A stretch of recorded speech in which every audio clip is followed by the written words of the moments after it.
하나님 말씀은 여호수아 10장 16절에서 27절까지의 말씀입니다. 여호수아 10장 16절에서 27절까지의 말씀입니다.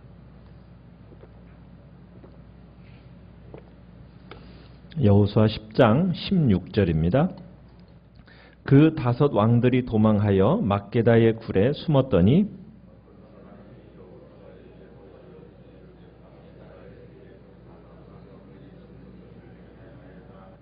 여호수아가 이르되 굴 어귀에 큰 돌을 굴려 막고 그 사람을 그 곁에 두어 그들을 지키게 하고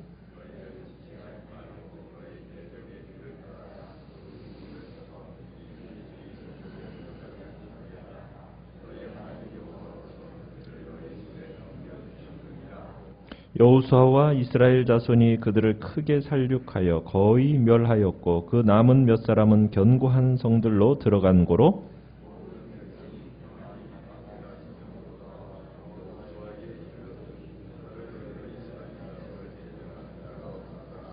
그때 여호수아가 이르되 굴 어귀를 열고 그 굴에서 그 5 왕들을 내게로 끌어내라 하매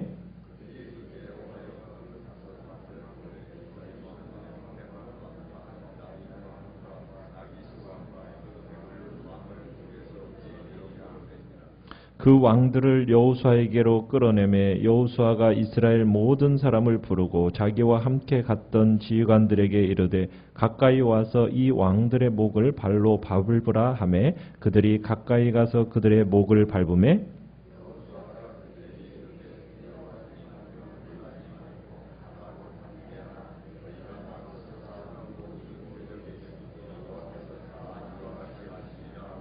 그 후에 여호수아가 그 왕들을 쳐 죽여 5 나무에 매달고 저녁까지 나무에 달린 채로 두었다가 해질 때에 여호수아가 명령하매 그들의 시체를 나무에서 내려 그들이 숨었던 굴 안에 던지고 굴 어귀를 큰 돌로 막았더니 오늘까지 그대로 있더라. 아멘. 오늘 말씀의 제목은 다 이와 같이 하시리라 라는 제목으로 말씀을 나눕니다. 기브온의 구원 요청을 받고 출전한 이스라엘, 그 이스라엘이 하나님의 초자연적인 역사로 말미암아 동맹군들, 아모리 족속의 동맹군들을 격파하고 대승을 거두게 됩니다.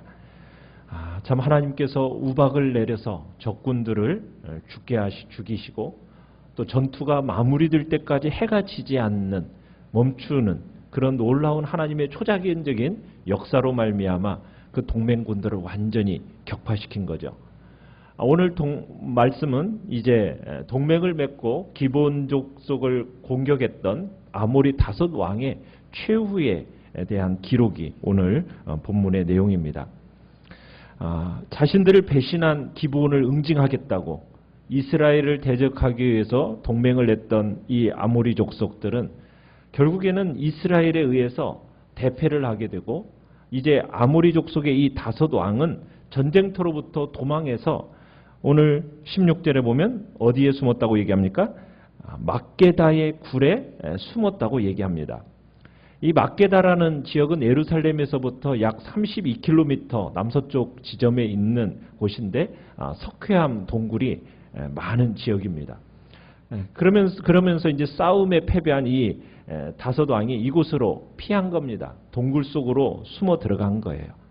그런데 어떤 사람이 17절에 보면 어떤 사람이 이제 부하 중에 한 사람이었겠죠. 누군가가 아모리 족속 이 5 왕이 막게다의 굴 속에 숨어 들어 있다라는 소식을 여호수아에게 보고를 합니다. 자, 그런데 이 여호수아가 이 소식을 듣고 나서 당장 그 5 왕을 데려다가 죽이지를 않습니다. 대신에 어떻게 하고 있습니까? 굴 어귀에다가 큰 돌을 굴려서 막아놓고 빠져나오지 못하도록 이렇게 지키게 했다라는 얘기입니다. 그러니까 여호수아는 그 다음에는 뭘 명령하고 있어요? 19절에 보면은 지체하지 말고 무슨 일을 하라고 얘기합니까? 패잔병들을 뒤쫓아가서 그들을 공격하라고 명령하고 있습니다. 그러면서 이제 그 이스라엘 군대의 공격으로 그 결과가 어떻게 나타납니까? 20절에 보니까 그들을 크게 살육해서 거의 진멸했습니다. 그렇지만 이제 일부 생존자들, 몇몇 남은 사람들이 자신들의 성으로 들어갔다고 얘기했어요. 진멸은 못했지만 크게 승리하게 된 거죠. 그래서 이스라엘의 군대가 이제 막게다에 있는 여호수아에게로 돌아오게 됩니다. 평안히 돌아왔다라고 얘기를 하고 있어요.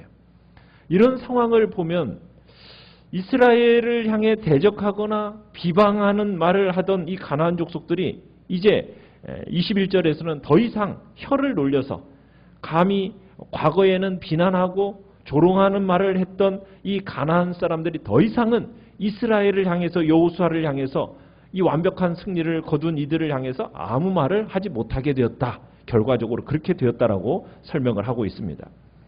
자, 그런데 여호수아가 굴에 숨은 5왕을 왜 먼저 죽이지 않고 백성에게 그 적군 패잔병들을 쫓아가서 공격하게 한 걸까요? 그 이유가 무엇이겠습니까? 어떻게 보면은 이것은 여호수아는 일의 선후, 우선순위가 무엇인지를 정확하게 파악한 사람이었다는 것을 보여줍니다. 통상 전쟁의 지휘관들은 패장의 어떤 적장의 얼굴을 딱 보면은 승전의 기쁨을 즐기고 싶어 합니다. 그것이 보통 이 승리한 자의 여유라고 할 수가 있죠.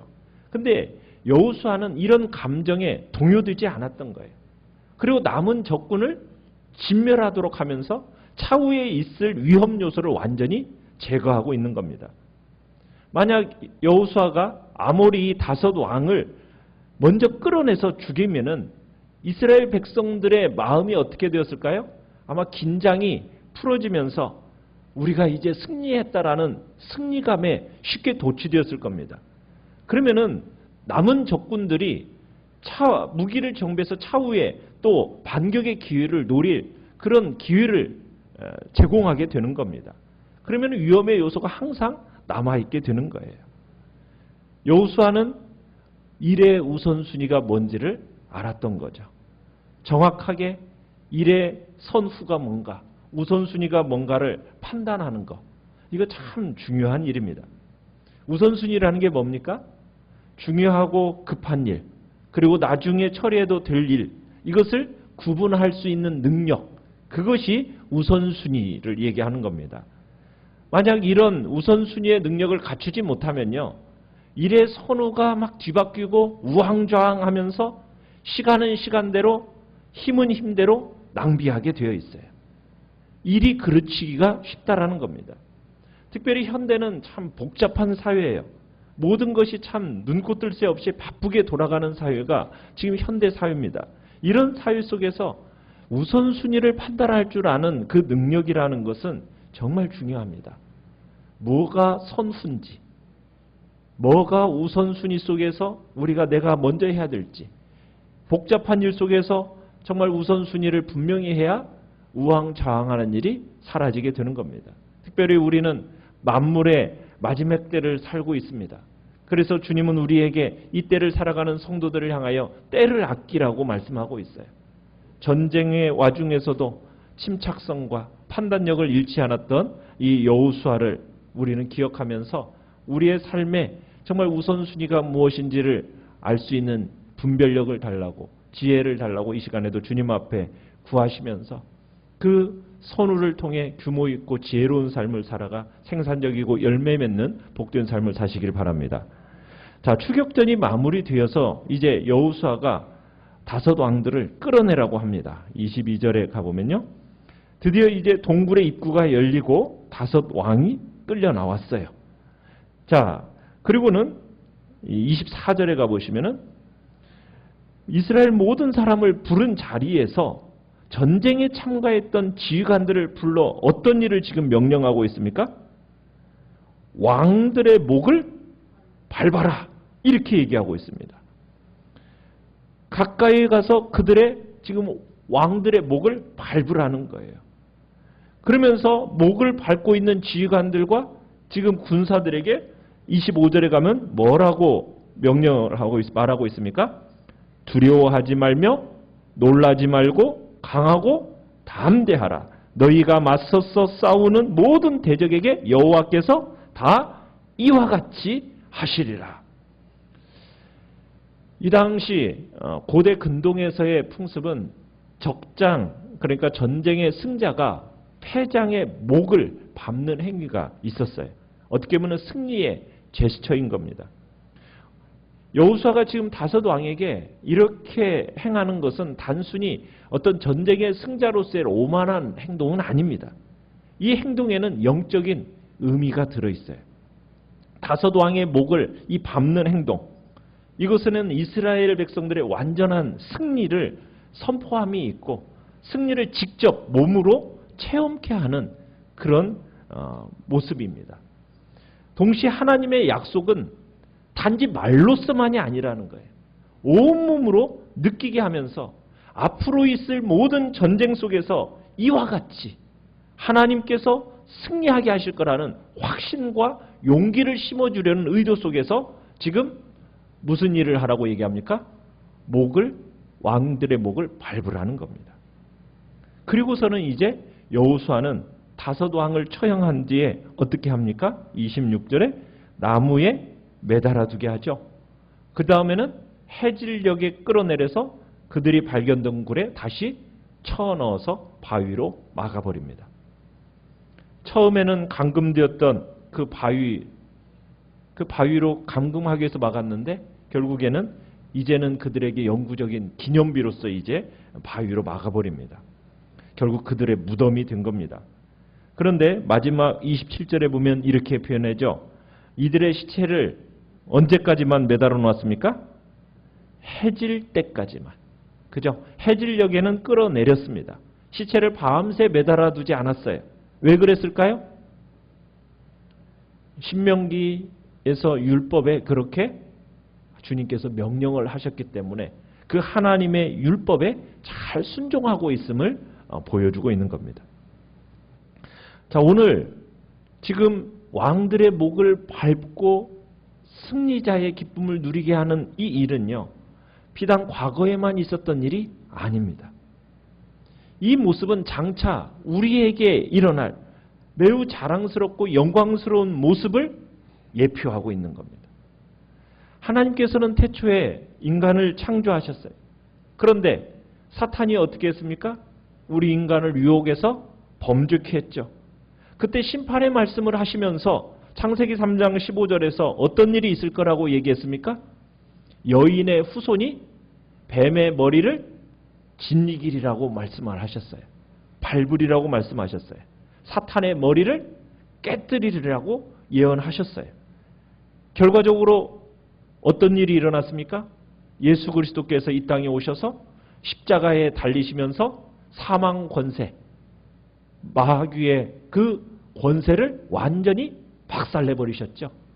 사탄의 그 권세, 가장 강력한 권세인 죽음의 권세를 십자가에서 부활하심으로 말미암아 그 사망의 권세를 완전히 깨뜨리심으로 사탄과의 싸움에서 완벽한 승리를 거두셨어요.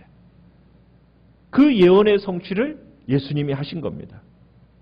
그리고 예수님은 승천하셔서 정말 하나님 옆에서 끊임없이 우리를 참소했던 그 사탄과 그 무리들을 어떻게 해버렸습니까? 하늘에서 다 내어 쫓아버렸죠.